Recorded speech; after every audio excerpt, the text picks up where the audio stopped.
नमस्ते। आज हम सब मिलकर हिंदी व्याकरण का एक बहुत ही जरूरी और मजेदार विषय समझने वाले हैं।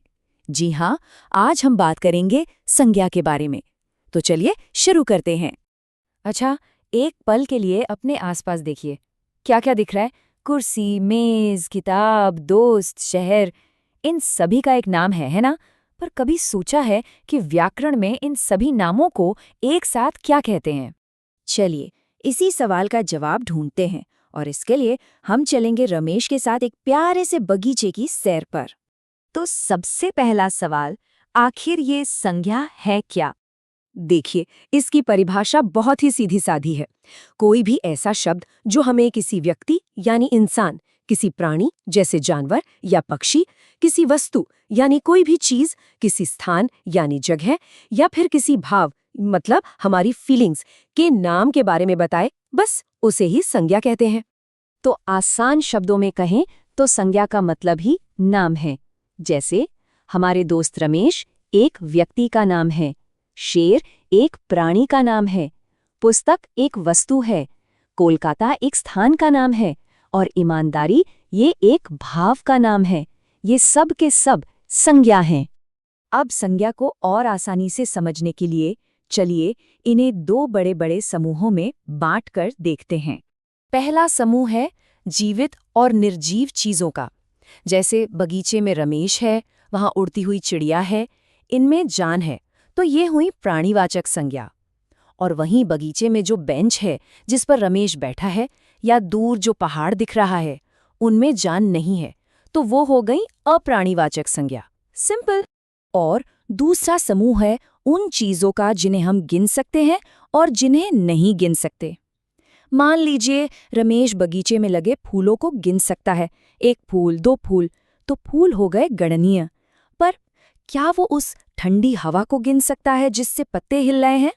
नहीं ना, तो हवा हुई अगणनीय संज्ञा। बहुत अच्छे। अब हम संज्ञा के मुख्य प्रकारों को जानेंगे।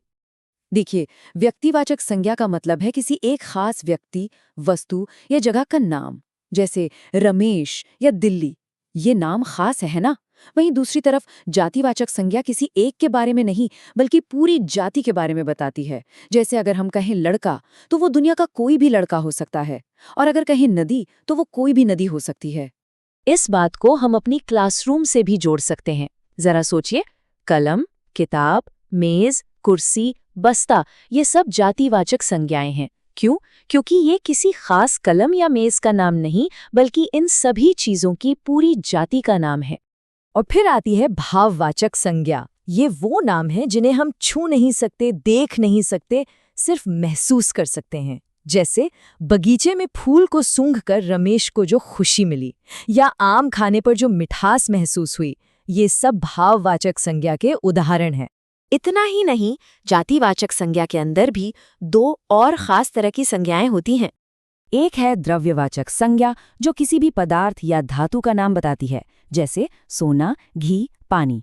और दूसरी है समूहवाचक संज्ञा, जो एक ही शब्द में पूरे समूह का बोध कराती है, जैसे सेना, परिवार या पुलिस। संज्ञा के बारे में एक और मजेदार बात है, और वो है उनकी संख्या, जिसे हम वचन कहते हैं। जी हाँ, संज्ञा शब्द एक से अनेक होने पर अपना रूप बदल लेते हैं। जैसे एक हो तो लड़का, और एक से ज्यादा हो तो लड़के। इसी तरह पुस्तक बन जाती है पुस्तकें, और नदी बन जाती है नदियां।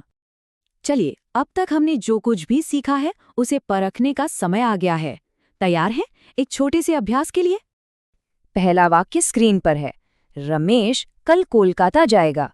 जरा सोचिए, इस वाक्य में नाम बताने वाले शब्द कौन कौन से हो सकते हैं? बिल्कुल सही सोचा। इस वाक्य में रमेश एक व्यक्ति का नाम है और कोलकाता एक जगह का नाम, तो ये दोनों ही संज्ञा शब्द हैं। बहुत अच्छे। चलिए अब अगला वाक्य देखते हैं। वाक्य है, घोड़ा दौड़ रहा है। इसमें संज्ञा शब्द कौन सा है? अरे, ये तो बहुत ही आसान है। शाबाश, घोड़ा एक प्राणी का नाम है, इसलिए ये एक संज्ञा है। इसे तो तुरंत ही पहचान लिया। और ये रहा हमारा आखिरी वाक्य, अमरूद में मिठास है। इस वाक्य में संज्ञा शब्दों को पहचानिए। जरा ध्यान से देखिएगा, इसमें एक से ज्यादा भी हो सकते हैं। एकदम सही जवाब। अमरूद एक फल यानी एक वस्तु का नाम है और मिठास एक भाव का नाम है जिसे हम सिर्फ महसूस कर सकते हैं। तो इस वाक्य में 2 संज्ञाएं हैं। बहुत बढ़िया। आज हमने संज्ञा को बहुत अच्छे से समझा है, तो अब एक मजेदार काम करते हैं। अपनी कोई भी पसंदीदा कहानी की किताब उठाइए और उसमें से व्यक्ति, वस्तु, स्थान और भावों के नाम यानी संज्ञा शब्दों को खोजने की कोशिश कीजिए। इससे हमारा अभ्यास और भी पक्का हो जाएगा।